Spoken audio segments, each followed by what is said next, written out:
Top quality और consistent performance के लिए सिर्फ सिल्वर पंप नाम याद रखना।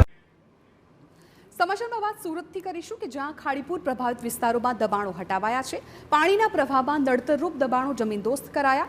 વરાછામાં 7 બિલ્ડિંગના દબાણો દૂર કરવામાં આવ્યા। ખાડીમાં દબાણ કરી બાંધેલા બિલ્ડિંગ હટાવાયા। તમામ ઝોનમાં એક સાથે દબાણો હટાવાયા છે તેવું મેયરે કહ્યું। 20 ઇંચ વરસાદમાં પણ અગવડ ન પડે તેવી વ્યવસ્થા કરવાના પ્રયાસ। કલેક્ટર વિભાગે 50,000 મીટરના ઝીંગા તળાવોનું પણ ડિમોલેશન કર્યું।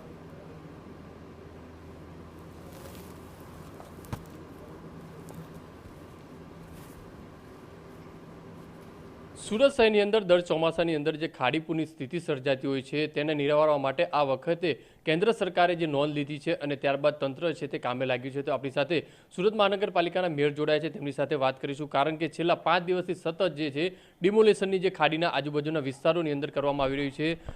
સાહેબ, કઈ રીતનું ડિમોલેશનની કામગીરી, કેટલી ગંભીરતા દાખવીને કામગીરી?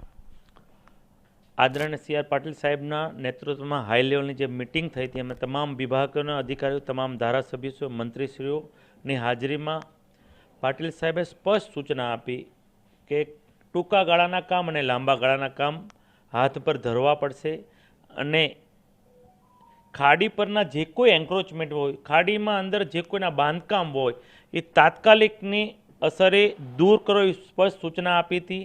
પણ ત્યાર પછી મહાનગરપાલિકાએ એક લિસ્ટ બનાવ્યું અને તમામ જગ્યા જે એન્ક્રોચમેન્ટ છે એનું આખું લિસ્ટ બનાવ્યું અને એક સાથે તમામ ઝોનમાં અત્યારે એન્ક્રોચમેન્ટ હટાવવાનું કામ શરૂ છે।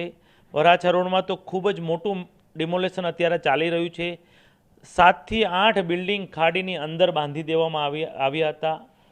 જો વર્ષો જૂના બિલ્ડિંગ હતા એને તાત્કાલિક અત્યારે 6 બિલ્ડિંગનું ડિમોલેશન કામ ગઈકાલે પૂર્ણ થયું છે। આજે 7મા બિલ્ડિંગનું કામ પણ શરૂ છે। એટલે તમામ ઝોનમાં અત્યારે એક જ કામ કરી રહ્યું છે મહાનગરપાલિકા કે ખાડીનું કોઈ પણ એન્ક્રોચમેન્ટ હોય તાત્કાલિક દૂર કરવામાં આવે।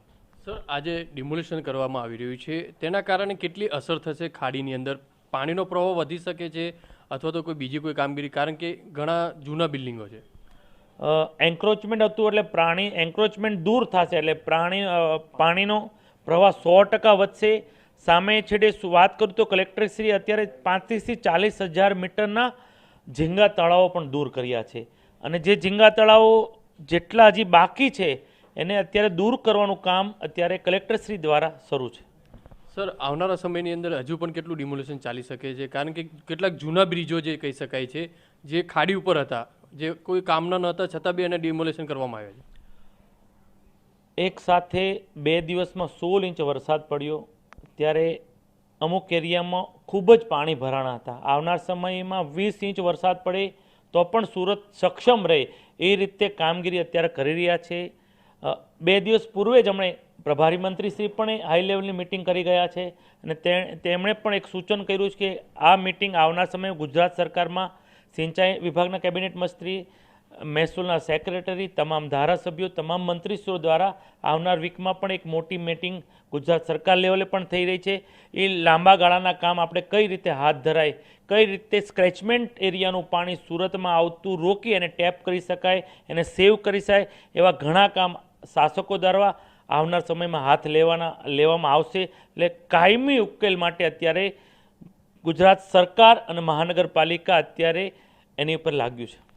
જે રીતે દર ચોમાસાની અંદર જે ખાડીપુરની સ્થિતિ સર્જાતી હતી અને તેને લઈને આ વખતે કેન્દ્ર સરકારે જે નોંધ લીધી છે અને ત્યારબાદ તંત્ર જે કામે લાગ્યું છે, છેલ્લા સતત 4 થી 5 દિવસથી ડિમોલેશનની કામગીરી છે, સાથે સાથે કલેક્ટર વિભાગ તરફથી પણ જે રીતે ઝીંગા તળાવ છે તે દૂર કરવામાં આવી રહ્યા છે।